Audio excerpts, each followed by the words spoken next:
All right, welcome back. Let's go ahead and start diving into the mechanisms of strengthening in metals. And the first one that we want to go ahead and look at is the effect of reducing the grain size.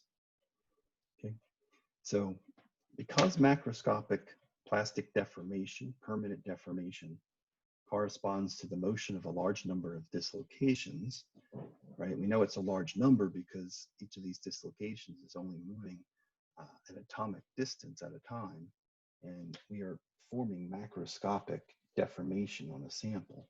So we've got to have huge numbers of these. So if we were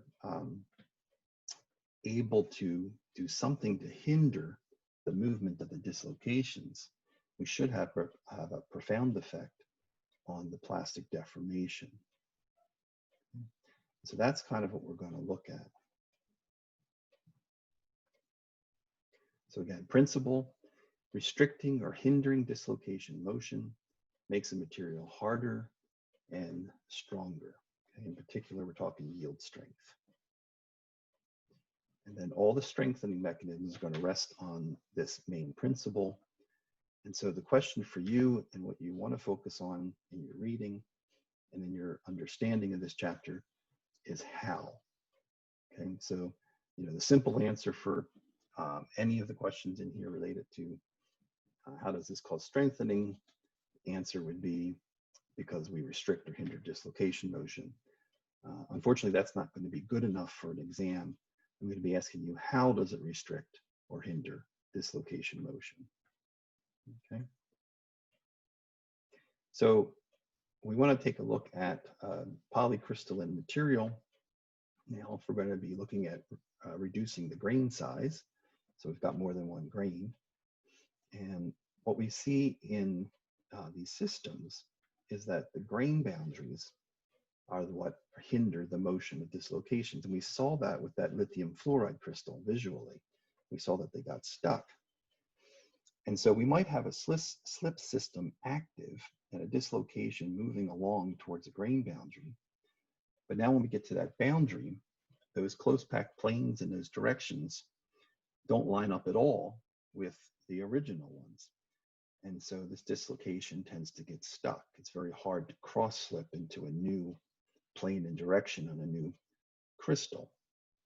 And so they tend to get stuck here at the grain boundaries and pile up.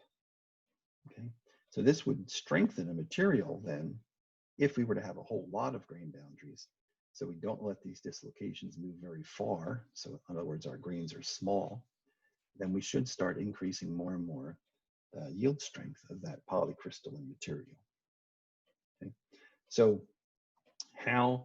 The answer is that the grain boundaries impede the dislocation motion, right? Because the grains have different orientation, and so it's difficult for the dislocations to cross these boundaries. If we have small grains, then the total interfacial grain boundary area of the sample is very high, right? Because what matters is the total grain boundary area.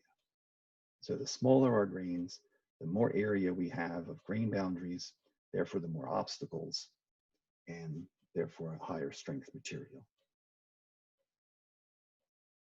Okay. So would a fine grain material have higher strength than a coarse grain material? Hopefully you can answer that from the discussion we just had. The answer is yes, by the way. All right, so there are many ways of getting a fine grain material. In cast samples, you can put something called an inoculant in. It acts as spots for the nucleation of new grains. And if we can nucleate a lot of grains, then we'll end up with a smaller, finer grain structure. We can continue to heat a fine grain structure, and those individual grains will grow, and we'll get a larger and larger grain structure. Over here in A, we have another fine grain structure, and this one was formed by a recrystallization process that I'll talk about in a few minutes. And then if you were to heat and continue to allow the grains to grow, you'll end up with this much larger grain structure. So we can control the size of grains. Okay?